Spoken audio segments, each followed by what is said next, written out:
s'est posé la question avec les organisateurs de déplacer la deuxième session après le repas. Mais c'est une session qui est vraiment importante pour les patients et comme vous le savez, des fois les signes s'aggravent après le repas. Donc on va essayer de faire quand même cette session. Pour les questions, vous avez tous les orateurs dans la salle, sauf Dr Chaban, mais qu'on peut joindre par email. Et donc on va passer à la session suivante, de façon à finir au plus tard à 2h moins le quart, pour pouvoir encore avoir les plateaux repas. Donc le modérateur de cette session, c'est le professeur Sobel. Je vais enlever mon masque.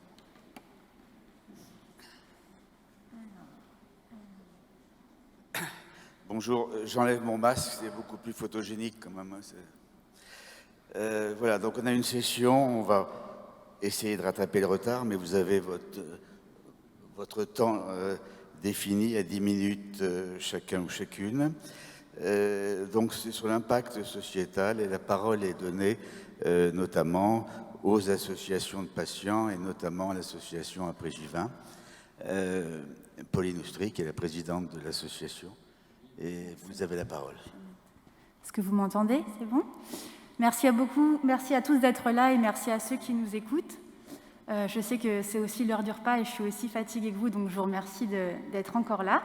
Donc, je vais me présenter très rapidement. Je suis chercheur, je suis présidente de l'association Après-J20 Covid Long France et avant tout, je suis patiente depuis mars 2020. Et comme beaucoup de patients, je ne suis pas encore guérie et j'ai encore beaucoup de rechutes. Et pour citer et revenir sur ce que disait le professeur Salmon juste avant, ça a des impacts très invalidants, notamment sur le travail. Et même si j'ai eu la chance de pouvoir retourner au travail et commencer un nouveau boulot de chercheur, je ne peux pas reprendre le travail en présentiel à plein temps. Et donc pour moi, aujourd'hui, c'était ma première journée en physique à plein temps pour vous donner des aspects très concrets. Donc si nous sommes ici, c'est en tant qu'association de patients et notre rôle, c'est vraiment d'intégrer la voix des patients pour les faire entendre. Donc je vais revenir très rapidement sur le contexte, que c'est important de contextualiser le Covid en 2020. Donc en 2020, et malheureusement encore maintenant, comme vous vous en doutez, on parlait beaucoup de dichotomie uniquement de formes légères et de formes hospitalisées. Ces formes légères, elles étaient souvent attribuées aux jeunes et aux femmes, alors que les formes hospitalisées et les décès étaient attribués aux personnes âgées et aux hommes. Et cette dichotomie a souvent laissé penser à certains qu'on pouvait laisser circuler le virus dans certaines parties de la population qui seraient moins à risque. Vous savez que c'est une phrase qui est inadéquate. Et malheureusement, encore aujourd'hui, les données publiées et les communications officielles sur le Covid sont vraiment très restreintes à l'hospitalisation et au décès. Et on nommait toute la partie chronique, symptômes prolongés et Covid long. Et notamment, pour citer un article du Medscape très récent, le Covid-19 serait une maladie du vieux et du fragile. C'est un message trompeur au vu des données scientifiques. Donc bien sûr, vous vous en doutez que ce message est insuffisant, qu'il y a le Covid long, qui touche à la fois les enfants, et on ne le répète pas assez, et les adultes. Et ce Covid long, qui peut paraître peu spécifique parce que sa physiopathologie n'est pas encore bien comprise, a pourtant des spécificités que je voudrais vraiment, sur lesquelles nous voudrions vraiment insister. Donc ce sont des symptômes qui sont prolongés, qui sont fluctuants, et j'insiste sur le mot fluctuant parce qu'on l'oublie souvent, et c'est ça qui fait sa difficulté dans le diagnostic, c'est qu'on ne voit pas toujours les symptômes au même moment. Ils peuvent être très impactants. Et le côté multisystémique, comme on a vu, touchant plusieurs organes, plusieurs symptômes, comme vous pouvez le voir sur ce schéma ci-dessous. Et une autre caractéristique, c'est les phénotypes variés, c'est-à-dire que plusieurs symptômes seront présents chez différentes personnes. Et pour citer d'autres symptômes qui n'ont pas forcément été cités ce matin, on a aussi les symptômes vasculaires, les symptômes cardiovasculaires, mais aussi les symptômes au niveau des yeux et gynéco qui sont souvent peu cités. L'impact du Covid est souvent peu mentionné, mais c'est un impact très invalidant. On a beaucoup de patients qui sont en fauteuil roulant, et c'est important de le mentionner. Et même si la prévalence est toujours questionnée, on l'a vu scientifiquement, c'était compliqué de le mesurer, maintenant c'est admis qu'il y a plus de 20% de patients qui ont le Covid. Et du coup, nous voudrions insister sur deux choses au niveau de la communication. D'une part, le fait de ne pas communiquer sur le Covid long quand on parle du Covid et au niveau scientifique et au niveau public, c'est d'une part incomplet et en plus c'est inadéquat scientifiquement. Et ça a des conséquences qu'il faut comprendre, c'est que du coup le grand public et aussi certaines fois le monde médical ne comprend pas le Covid long puisqu'en fait il n'est pas mentionné à chaque fois qu'on parle du Covid. Ça c'est une première chose. Et la deuxième chose, nous vous invitons vraiment à parler de la complexité et de l'incertitude. La complexité et l'incertitude, ce sont deux choses qui sont communes dans la science, dans la médecine, et pourtant avec le Covid, on a l'impression qu'on doit redécouvrir ça. Voilà, pour citer juste une seule chose, voilà, on sait très bien que les tests sont insuffisants, et pourtant malheureusement souvent la prise en charge y est dédiée. Cette situation binaire a entraîné une mobilisation des patients qui a été massive, et en France et à l'international. Vous avez ici une capture d'écran de notre site après J20 il y a 1 an, et tous ces groupes de soutien sur les réseaux sociaux, notamment Facebook, ont évolué en collectif et pour certains en association, vraiment dans le but d'une part d'informer, de fédérer, de soutenir les patients, et aussi de communiquer sur la réalité du Covid long pour les patients. Je ne vais pas pouvoir, au niveau du temps, pouvoir citer toutes les initiatives patients, mais je voulais vraiment insister sur le fait que ces initiatives patients ont vraiment fait bouger l'agenda du Covid long. Donc, je vais en citer quelques-unes, notamment celle le 26 mars à New York avec Body Politic qui a créé un des premiers groupes de soutien qui a atteint rapidement 10 000 membres. En France, le 12 avril, la Psy Révoltée a créé le hashtag après J20 pour justement communiquer et fédérer les patients qui, au bout de 20 jours, n'avaient toujours pas guéri et continuaient à avoir des symptômes invalidants. Puis le lendemain, en Amérique, le New York Times publie un article qui explique ce que sont ces séquelles au-delà du binaire symptômes courts, symptômes hospitalisés. Puis des patients s'organisent en projet de recherche et vont publier dans le Lancet un article qui a permis de mieux comprendre les impacts du Covid long sur le long terme. Donc, ça a été un des premiers articles sur 3000 patients montrant plus de 203 symptômes, avec 3 symptômes majeurs que sont l'épuisement, les malaises post-effort et les problèmes cognitifs. Et puis, en août, l'OMS a invité de nombreux collectifs de patients, dont notre collectif Après J20, avant de devenir l'association, pour faire des premiers plaidoyers sur le Covid long. Et c'est ça qui a mené à la création de notre association. Vraiment, et je préfère insister, c'était à la fois la demande des patients et la demande des médecins. Et le but, c'était à la fois de fédérer et de soutenir les malades, enfants et adultes, mais aussi de collaborer avec les chercheurs et le corps médical. Donc aujourd'hui, notre rôle en tant qu'association, c'est de collaborer avec vous, les acteurs de santé. Donc quand je dis vous, c'est médecins, chercheurs, politiques, journalistes, entreprises. Notre but, c'est de co-construire. Et quand je dis co-construire, c'est vraiment travailler avec vous pour établir et intégrer les patients à la fois dans les savoirs et dans les soins, et pas uniquement de poser nos logos et de ne pas pouvoir relire les textes. Et ça, c'est vraiment important. C'est un terme de co-construction que nous mettons en avant. Et nos 4 objectifs que nous essayons de mettre en place depuis 1 an sont la reconnaissance, les soins, la communication et la recherche. Et pour vous donner du concret, pour vous expliquer à quoi ça correspond, ces 4 thèmes qui ont été prononcés pour la première fois du coup, à l'OMS le 21 août dernier, je vais vous montrer les actions qu'on a commencé à mettre en place.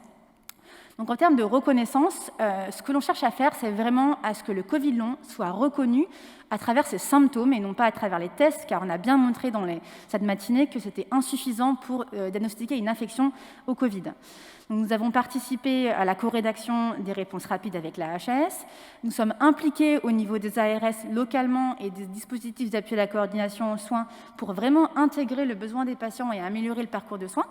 Et nous avons été auditionnés et maintenant nous sommes impliqués au sein de la task force du gouvernement pour vraiment rapporter le besoin des patients et co-construire avec les différents acteurs. Et je citerai, juste par souci de temps, je les ai mis en bas, d'autres acteurs avec qui on travaille.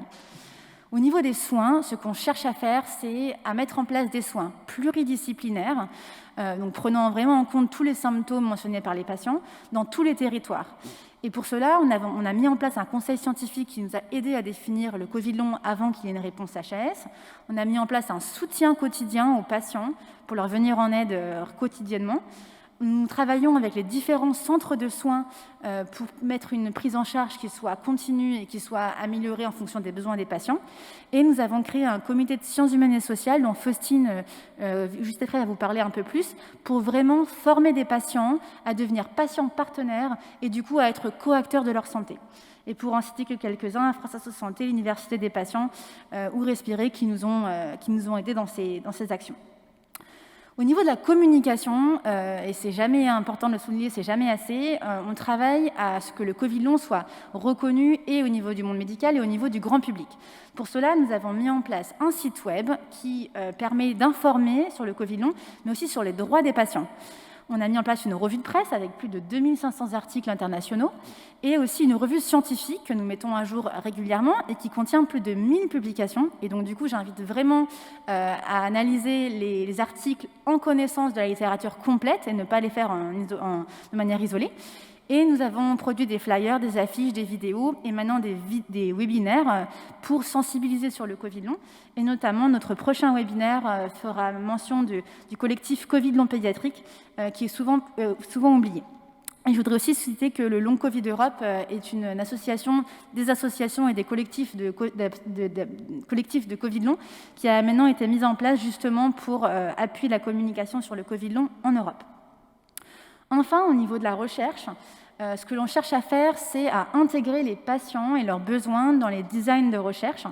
Ça me tient particulièrement à cœur en tant que chercheur.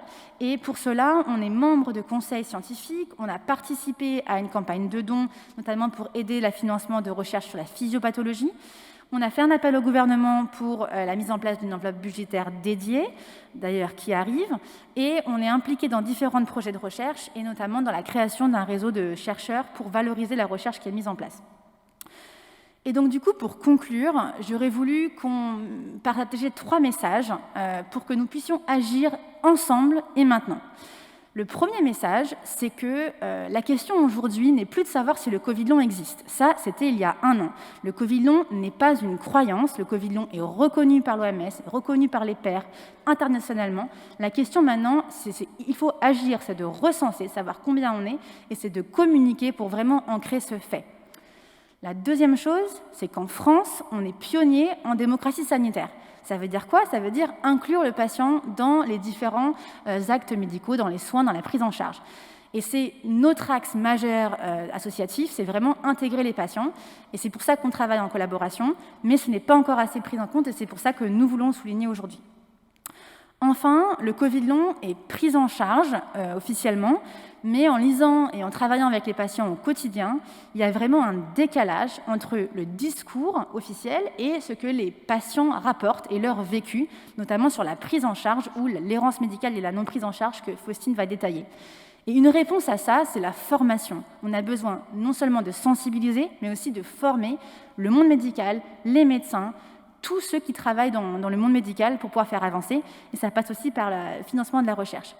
Et pour finir, je voudrais vraiment vous rappeler, nous voudrions vraiment vous rappeler que derrière tous les patients Covid long, il y a des hommes, il y a des femmes qui souffrent et qui n'ont qu'une envie, c'est de reprendre une vie normale. Donc nous avons un devoir, c'est de les aider. Voilà, je voulais vous remercier pour votre écoute.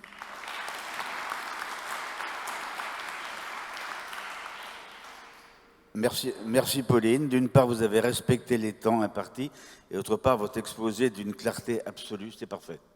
C'est techniquement très très bien. Et le contenu est formidable, je trouve. Comment on fait pour la présentation ensuite? Est-ce qu'on voit Faustine ou pas, ou non? Oui, vous m'entendez? Est-ce que vous me voyez? On ne la verra pas alors, si? Oui. Ah oui, pardon. Est-ce que vous m'entendez? Ah, oui, vous m'entendez? Oui, très bien, très bien, très bien. Très bien. Bien, je vais commencer alors. Donc, je me présente, je suis Faustine Elie, cofondatrice de l'association Après J20 Covid long France et notamment responsable des sciences humaines et sociales. Donc, je vais commencer maintenant. Alors, attendez, voilà. Donc, l'absence de consensus scientifique sur les causes et les critères du Covid long génère des incertitudes et laisse place à des interprétations. Donc, c'est toute la problématique du Covid long, en réalité. Aujourd'hui, ce qu'on constate, c'est qu'il y a près de 1000 études internationales qui ont pu objectiver des preuves physiopathologiques du Covid long et qui correspondent à l'expérience des patients. J'aimerais vous rappeler que sur le site d'Après J20, donc notre site de l'association, Slovan a répertorié ces 1000 études. Donc vous pouvez les consulter, bien sûr. On voit des hypométabolismes cérébraux, ça a été évoqué, qui ne sont pas superposables avec une anxiété, une dépression, un trouble somatoforme, un syndrome de stress post-traumatique, parce que ça ne touche pas les mêmes aires du cerveau. Mais on voit aussi des atteintes séquelaires multiorganiques, des dommages microvasculaires, on en a parlé. Pourtant, en France, la parole des patients est encore trop peu prise en compte. Récemment, il y a une étude publiée dans JAMA Internal Medicine qui tend à démontrer le lien entre les symptômes prolongés et la croyance d'avoir été infecté par le SARS-CoV-2. Cette étude a été critiquée par des experts en méthodologie statistique, et notamment Francis Wilson, qui est un expert de l'université de Yale et qui a écrit dans Medscape. Et pour lui, la conclusion formulée par l'étude est infondée. Alors pourquoi? Je vais parler de 2 arguments majeurs pour comprendre un petit peu mieux les choses. L'étude fait référence d'abord à une cohorte de 25 000 personnes environ. Mais en fait, on s'intéresse à seulement 1000 personnes qui sont positives. Sur ces 1000 personnes, il y a 60% de faux positifs, donc qui n'ont pas eu le Covid. Si on prend en compte ces faux positifs de 60% sur 1000 personnes, alors les conclusions de l'étude sont plus représentatives de personnes qui n'ont pas eu le Covid. Ça, c'est le premier argument qu'explique Francis Wilson. Après, il y a un deuxième argument. Il y a un autre tableau qui compare les symptômes des malades. Si on prend l'anosmie, qui est un symptôme caractéristique du Covid, on voit qu'il y a 2 groupes qui se démarquent dont le taux est plus élevé. Il y a, sans surprise, les personnes qui ont une sérologie positive et qui croient avoir eu le Covid, donc ça n'est pas surprenant. Mais là, le plus surprenant, c'est qu'il y a aussi les personnes qui ont une sérologie négative et qui croient avoir eu le Covid. Elles ont aussi un taux élevé d'anosmie. Comme l'anosmie est un symptôme caractéristique, on peut se dire, à l'inverse de l'étude, que les personnes qui sont séronégatives et qui pensent avoir le Covid ont bien eu le Covid. Donc pourquoi je vous fais part de ces arguments-là? Parce que ces chiffres doivent nous questionner. Il est important de se questionner. Parce que quand on prend ces chiffres sur l'anosmie, très simple, et qu'on voit que les personnes séronégatives qui pensent avoir eu le Covid, c'est 5 fois plus de personnes que des personnes séropositives qui pensent ne pas avoir fait le Covid, ça doit nous questionner. Et c'est 15 fois plus que des personnes séronégatives qui ne pensent pas avoir eu le Covid. Donc ces chiffres doivent nous questionner. Et c'est important d'en parler aujourd'hui sereinement, car ces derniers jours, cette étude a été massivement relayée par les médias. Or, l'écho médiatique de cette étude risque d'avoir des impacts délétères sur les patients. Même s'il est évident que le Covid long peut avoir des causes multifactorielles, le fait d'attribuer la cause du Covid long à une croyance est préjudiciable pour une prise en charge adaptée des malades qui sont déjà confrontés au déni de leurs symptômes par une partie du corps médical. C'est aussi nuisible pour tous les professionnels de santé qui soutiennent les malades et les prennent en charge correctement. Et ils nous en parlent, ils nous appellent pour nous le dire. Alors, je vais passer... Voilà. Alors maintenant, je vais vous parler des impacts et des répercussions concrètes. Comme le disait Pauline, on observe un décalage entre les offres de soins et les besoins des patients. Soit il n'y a pas d'offres, donc il y a une inégalité territoriale. Soit il y a des offres mal adaptées qui ne prennent pas en compte le retour des patients. Soit il y a des offres adaptées, mais trop rares. Donc il y a un engorgement qui génère non seulement l'épuisement des médecins, mais aussi des listes d'attente pour les patients. Qu'est-ce que cette réalité ? Comment s'incarne cette réalité en fait ? Quelles répercussions concrètes ça a ? Il faut l'entendre en fait. Ça génère une errance médicale et une perte de chance d'être soigné. Ça génère des abandons de soins qui sont considérés par certains médecins comme des guérisons. Ça génère une défiance à l'égard des professionnels de la santé ou des décideurs en santé publique. Ça génère une invisibilisation des Covid longs et une simplification de leur maladie qui révèle en réalité des atteintes d'intensité différentes. C'est une maladie complexe qui peut être soit un mal de gorge récurrent ou soit un handicap en fauteuil roulant. Donc ça, il faut en avoir conscience. Si ça n'est pas dit, si les critères ne sont pas bien exprimés, ça a un impact sur l'investissement de la recherche, ça a un impact sur la prise en charge. Qu'est-ce qu'il y a comme impact également ? Une psychologisation de la maladie, qui est parfois associée à d'autres maladies, Lyme, l'EM, il y a peut-être des résonances, mais c'est le Covid long, ça n'est pas... ce que je veux dire, c'est que la psychologisation du Covid long, aujourd'hui, n'est pas avérée. Il y a une stigmatisation, du coup, ça a une conséquence. Et cette stigmatisation, elle génère une honte de la maladie. Ça devient une maladie honteuse. Il y a une stigmatisation également des femmes autour de cette maladie, qui est paradoxale avec le recensement, parce qu'on n'a pas de recensement, et pourtant, c'est une maladie de femmes. Bon. Ça pose aussi la question de la prévention. Il y a des atteintes cérébrales. On ne sait pas ce qui va se passer à l'avenir, s'il y aura des dommages plus tard au niveau neurodégénératif, on n'en sait rien. Donc nous, on appelle à une médecine préventive, une médecine qui puisse identifier en amont pour prévenir éventuellement des dommages plus tard. Il y a des impacts sur la vie sociale, des difficultés qui sont rencontrées dans le couple dues à une incompréhension, dans les familles dues à une méconnaissance, au niveau des liens sociaux également. Mais après, il y a aussi, et j'aimerais le souligner, des impacts positifs. C'est-à-dire que les patients se sont mobilisés et se mobilisent de plus en plus en masse, grâce aux réseaux sociaux notamment et à l'international. Et heureusement, on a une capacité d'adaptation, nous les êtres humains. Et cette mobilisation, elle montre que les patients, leur action n'est pas inhibée. Ensuite, il y a aussi des impacts sur la vie économique, professionnelle et scolaire. Une précarisation.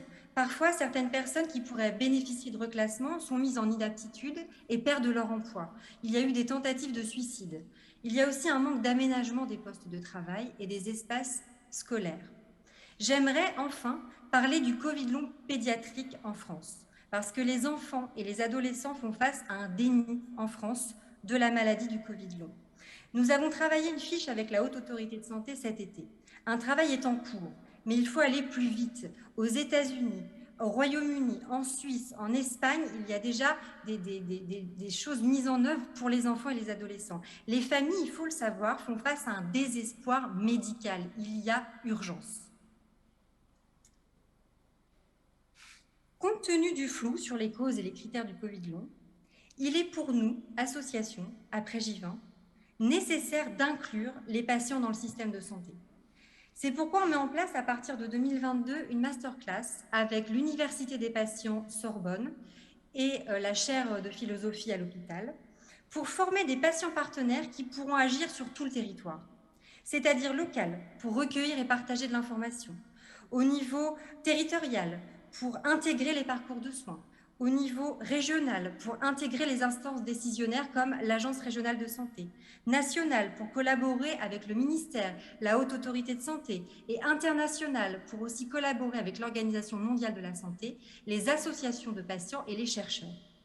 Notre intention est de co-construire des savoirs communs, des savoirs médicaux et expérientiels, pour créer des parcours de soins adaptés à la maladie, personnalisés et ajustés financièrement. Nous voulons une médecine scientifique et non pas basée sur des interprétations. Nous voulons une médecine inclusive qui prend en compte l'expérience des patients. Nous voulons une médecine éthique et équitable. Merci.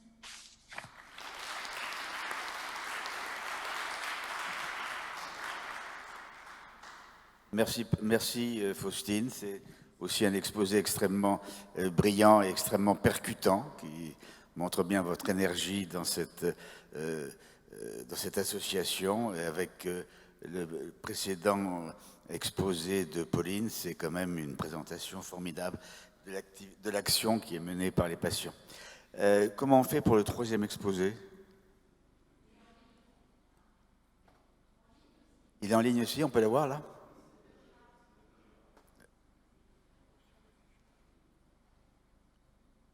Bon. On va le régler là, non? Comment on fait? Là, ça arrive. Faustine, c'est fait.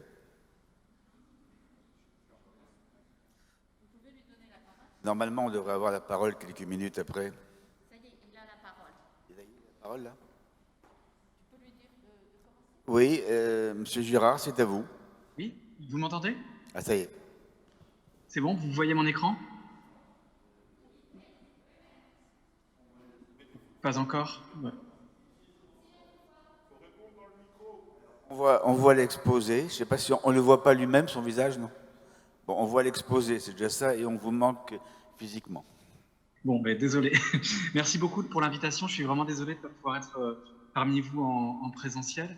Et puis, je voulais dire aussi que je suis très heureux de faire cette table ronde aux côtés des représentantes associatives que je connais maintenant depuis quelques mois. Je vais aller vite. Pour vous expliquer d'où je parle, moi, je suis sociologue et chargé de recherche à l'INSERM. Et je développe un projet de recherche avec deux collègues principalement, Brigitte Juanas et Linda Siffer-Rivière. On a eu un petit financement de Aix-Marseille Université avec une méthodologie qualitative en sciences sociales et un partenariat avec l'association Après J20. Et l'idée, en fait, à travers ce projet, c'est d'explorer deux axes de recherche en sciences sociales. La question de la trajectoire des patients et des patientes affectés par des symptômes persistants du Covid. Et puis, deuxième axe, qui est un axe plus d'analyse de contexte, qui est de regarder l'émergence de la catégorie Covid long en France dans la presse quotidienne en particulier, et de mener une forme de sociologie, d'une mobilisation profane à travers les trajectoires des militants et militantes de l'association Après J20. Donc ça, c'était pour vous situer d'où je parle, mais ce que je voulais faire dans mon exposé aujourd'hui, c'est vous présenter une sorte de panorama non exhaustif des perspectives en sciences sociales sur le Covid long et ce que peuvent apporter les sciences sociales à ce phénomène et à cette affection. Alors, premier apport des sciences humaines et sociales, c'est le fait qu'elles peuvent nous aider à comprendre le Covid long comme phénomène social et politique. C'est assez classique en sciences sociales, mais on va s'intéresser à la manière dont la catégorie Covid long est apparue, s'est développée en France et dans d'autres pays, d'autres contextes, d'autres continents, et essayer à ce titre de mettre en perspective ce qu'on entend par Covid long, la manière dont ça s'harmonise au niveau international. On va aussi s'intéresser en sciences sociales à des enjeux de comparaison historique. Donc ça a été, dans une présentation précédente, il y a eu des parallèles faits avec d'autres épidémies, et c'est intéressant. Il y a évidemment des parallèles qui sont faits avec Lyme, avec la fatigue chronique, autour notamment desquels les perspectives des professionnels de santé et des patients peuvent s'opposer, ou en tout cas pas être consensuelles. Ce qui va nous intéresser en sciences sociales, c'est de questionner la construction sociale d'une catégorie médicale. Alors attention, construction sociale ne veut pas dire qu'on remet en cause le savoir médical, simplement qu'on s'intéresse à la manière dont le consensus se forme ou ne se forme pas autour d'une infection. Et puis on va évidemment, dans cette perspective, considérer le poids de l'incertitude qui est très fort, on le voit autour du Covid long et qui va amener un certain nombre de débats et de controverses. On va s'intéresser également dans cette perspective de comprendre le Covid long comme phénomène social et politique à la prise en compte du Covid long dans les politiques publiques. Ça, c'est des approches qui sont aujourd'hui développées en partie, en tout cas, par les équipes du CERMES 3, qui est une équipe de sciences sociales de la santé, et notamment les travaux d'Ilana Lowy, qui est une historienne de la santé de l'INSERM, et qui a publié récemment un article sur la question du Covid long, auquel je vous réfère, qui est très intéressant, justement parce que c'est une historienne et qu'elle a ce regard, cette mise en perspective. Deuxième grand apport des sciences humaines et sociales, c'est d'essayer de comprendre la santé, et en l'occurrence le Covid long, au prisme des inégalités sociales qui peuvent y être associées. Donc on va s'intéresser dans ce cadre-là aux rapports sociaux, et notamment à la manière dont le genre et l'appartenance sociale, la classe sociale, peuvent avoir un effet ou un impact sur l'expression des symptômes, mais aussi le vécu de la maladie, le recours aux soins et puis les évolutions à moyen et long terme. Dans ce cadre-là, ce qui nous intéresse ici, c'est la position sociale des individus et la façon dont elles façonnent l'expérience du corps, des symptômes et de la maladie, ce qui va nous amener à développer une approche intersectionnelle, c'est-à-dire qui prend en compte le poids respectif de ces différents déterminants sociaux de la santé et de voir comment ils peuvent parfois se cumuler pour certaines personnes. Et dans ce cadre-là, j'insiste sur la nécessité d'intégrer les rapports de genre, ce qui ne veut pas dire s'intéresser seulement aux femmes. Le genre, c'est les hommes et les femmes et les relations entre les hommes et les femmes. Et donc, les rapports de genre sont très importants, il me semble, dans la compréhension du Covid long. Alors là, juste pour citer, c'est une approche qui est notamment développée par des collègues que vous connaissez bien, Nathalie Bajos et Muriel Darmon, dans le cadre de leur projet Gandhi et puis dans le projet EPICOV. Je sais que Nathalie Bajos et Muriel Darmon vont ouvrir un contrat postdoctoral sur la question du Covid long, avec cette perspective d'inégalité sociale de santé et de genre en particulier. Troisième grand apport des sciences humaines et sociales, c'est l'étude, la compréhension des représentations sociales de la maladie. C'est une perspective qui est plus liée à la psychologie sociale de la santé, dans la galaxie des différentes disciplines des sciences sociales, avec un intérêt fort pour la perception des risques et de la prévention par les personnes concernées, mais aussi par la population générale, avec aussi l'intérêt pour tous les enjeux d'incertitude médicale, qui vont être un indicateur ou un marqueur un certain nombre de perceptions de rapport au risque. Et puis un intérêt également pour la qualité de vie des personnes infectées. Ça, c'est une approche qui a été développée dans le cadre du VIH, mais aussi de Lyme, par une collègue qui s'appelle Marie Préau, qui est psychologue sociale à l'Université Lyon 2 et qui s'intéresse aussi également au Covid long, et je voulais citer ce travail-là. Enfin, dernière approche que je voulais souligner aujourd'hui, et là je le redis, c'est non exhaustif, c'est l'apport des sciences humaines et sociales en termes de recherche participative et communautaire. Je le dis d'autant plus volontiers que moi je fais partie d'un laboratoire, le CESTIM à Marseille, dont la marque de fabrique c'est la recherche communautaire, la recherche participative dans le domaine du VIH.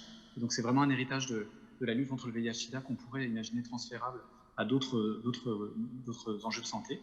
Donc ça veut dire, cette approche-là, c'est travailler en lien avec les associations de personnes concernées, en les associant du début à la fin des projets, et pas simplement pour aller les enquêter. C'est vraiment les prendre comme des interlocuteurs et interlocutrices de la recherche, les considérer comme des expertes et des experts de leur vécu, et pas simplement comme des cas à étudier. Et puis, en soulignant l'importance, et là c'est aussi un des acquis de nos approches de recherche dans le domaine du VIH, du dialogue ou des alliances entre patients, chercheurs, professionnels de santé, qui est une approche qui est développée dans différents projets. On a des enseignements, on a des méthodes, on a des manières de faire pour le faire bien, et qui peut être tout à fait inspirante dans le cadre de recherche pluridisciplinaire autour du Covid long. Alors là, je cite simplement une collègue que vous connaissez aussi, j'imagine, Catherine Tourette-Turgis, de l'Université Sorbonne, qui travaille étroitement avec l'association Après J20, ça a été dit précédemment, et qui a publié un article il y a quelques mois sur l'expérience des patients, et qui a aussi tout un tas de collaborations avec l'association, et qui, à mon sens, illustre bien l'intérêt et la richesse d'une approche participative dans le cadre des recherches en sciences humaines et sociales et au-delà. Alors, en conclusion, et je fais volontairement rapide car je sais que vous avez un enjeu d'agenda pour cette journée, il me semble que les perspectives de sciences humaines et sociales sont utiles dans le cas qui nous intéresse, parce qu'elles mettent l'accent, et c'est important, sur l'analyse des contextes dans lesquels surviennent les problèmes de santé, sur le plan politique mais aussi individuel. On a besoin de comprendre comment le Covid long apparaît, comment il est exprimé et dans quel contexte, et pour bien saisir de quoi il s'agit, pour qui et avec quelles implications. C'est important aussi, ces approches-là, pour envisager la diversité des regards sur un même phénomène. On l'a vu dans le VIH, on le voit dans d'autres pathologies. La perspective des patients, des professionnels de santé, des chercheurs, mais aussi des journalistes. C'est aussi ce qu'on essaie de faire dans le cadre de mon projet. On veut regarder ces différents regards, ces différentes manières de construire finalement la même réalité. Et c'est ça qui me paraît intéressant.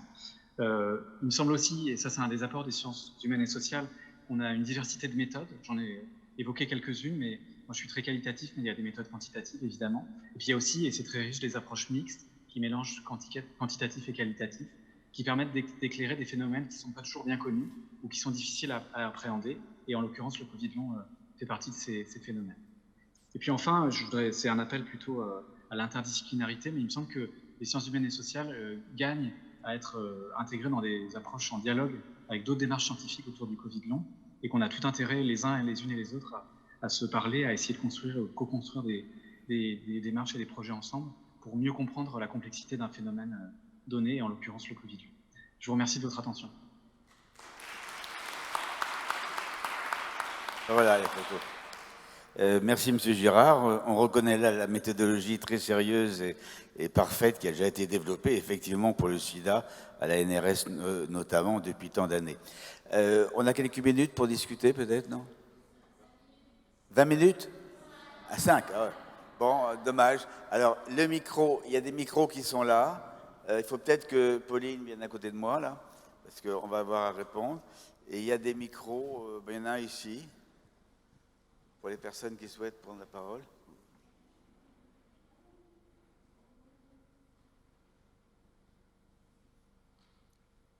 Est-ce qu'il y a des gens qui sont en visio à l'extérieur, non?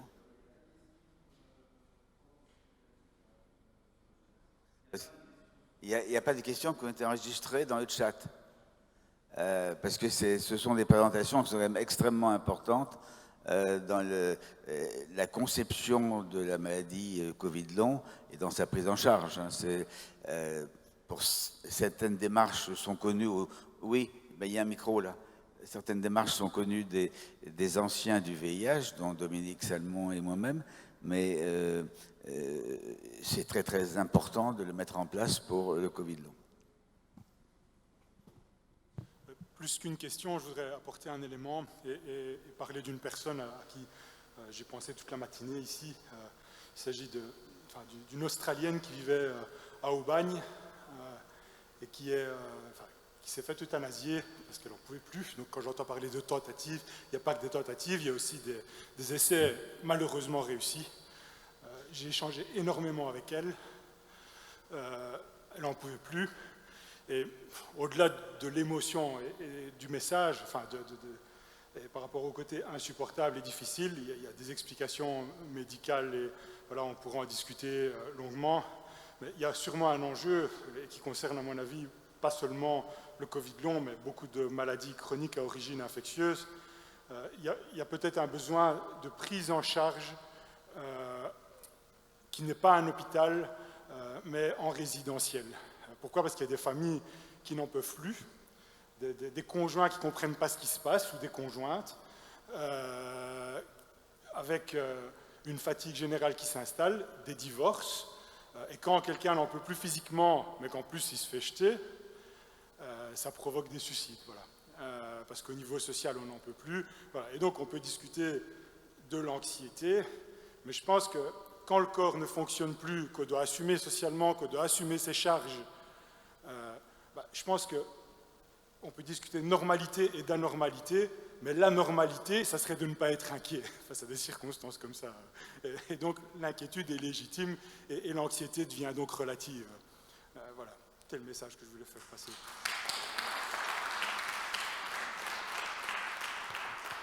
Merci beaucoup pour cette contribution. Venez.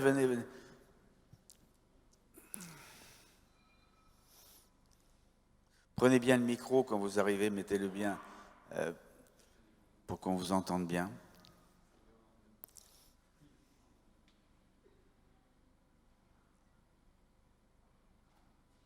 Bonjour tout le monde, je me présente. Je suis assez émue parce qu'il a parlé de Frédéric Nardari, qui était une amie à moi, donc qui s'est suicidée le 19 juin par désespoir, par maltraitance, par négligence, notamment par le corps médical. Il faut savoir qu'elle a été hospitalisée en psychiatrie alors qu'elle avait des douleurs neurologiques insupportables, atroces, terrifiantes. Donc, voilà. Donc, je suis désolée, je suis vraiment émue.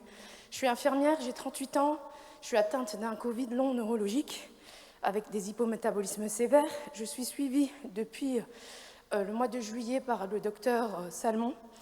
J'ai eu l'opportunité de la rencontrer, et heureusement, parce qu'il y a une disparité nationale, il n'y a pas la même chance de traitement. Et concours de circonstances, je suis Lorraine, je suis de Nancy. Donc j'ai été prise en charge très difficilement au début de mon Covid long. Donc je suis allée jusqu'à Lille, où on m'a dit que c'était psychosomatique, alors que j'ai des douleurs atroces quotidiennes, une neuropathie des petites fibres nerveuses, une myosite. Et moi, je voudrais mettre le point sur l'accès au traitement urgemment. En Allemagne, il y a des patients qui sont traités par l'apharèse par rapport à des microcaillots. Donc, il y a beaucoup de patients français qui s'y rendent. C'est 1 500 € la cure. Donc, il y en a qui n'ont pas les moyens, donc qui n'ont pas accès aux soins. Donc, on voit d'autres patients en Covid long partir en Allemagne, se faire soigner, aller mieux et revenir, notamment à la clinique du Dr Jäger en Allemagne. Aux États-Unis, ils soignent aux anticorps monoclonaux. Donc, après plusieurs cures, il y a des patients qui vont mieux. Donc, on souhaite un accès urgent à ces thérapeutiques. Par exemple, j'ai cette myosite et je n'ai pas d'accès aux immunoglobulines. Je les ai demandées et il y a une rupture de stock apparemment en France. Donc, moi, en tant que patiente, en tant qu'infirmière, j'aspire à reprendre une vie normale, si ce n'est normal, mais au moins avoir une chance de survie, parce qu'on ne sait pas l'évolution de cette maladie. Et je suis frustrée. C'est vrai que ça peut être nouveau, mais moi, si je pouvais faire un hashtag, mon hashtag, c'est hashtag J600. 600 jours de souffrance, de frustration. Et oui, je suis anxieuse, dépressive probablement, mais il faut savoir que c'est une conséquence. Donc, voilà.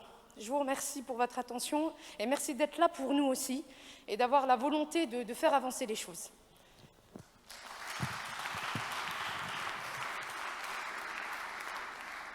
Merci pour cette contribution émouvante. Est-ce qu'il y a d'autres... Oui, Clara?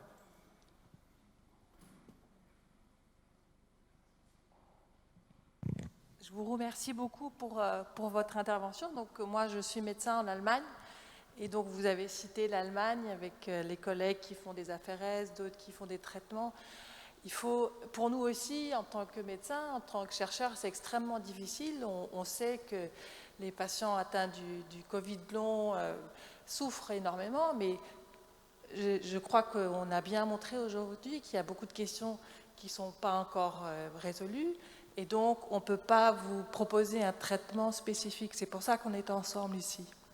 Et je dois dire que le traitement en Allemagne avec la phérèse, ça a aussi quand même beaucoup de risques. Et quand on n'a pas encore vraiment compris la pathophysiologie de cette maladie, je trouve qu'un traitement qui a quand même beaucoup de risques, que c'est un peu difficile, éthiquement aussi. Donc, je comprends tout à fait le grand besoin de vouloir avoir un traitement, mais il faut quand même aussi que ça reste raisonnable et qu'on ne mette pas à risque les patients encore plus avec un traitement où on se dit qu'il y a peut-être plus de risques aussi. C'est ce que je voulais vous répondre.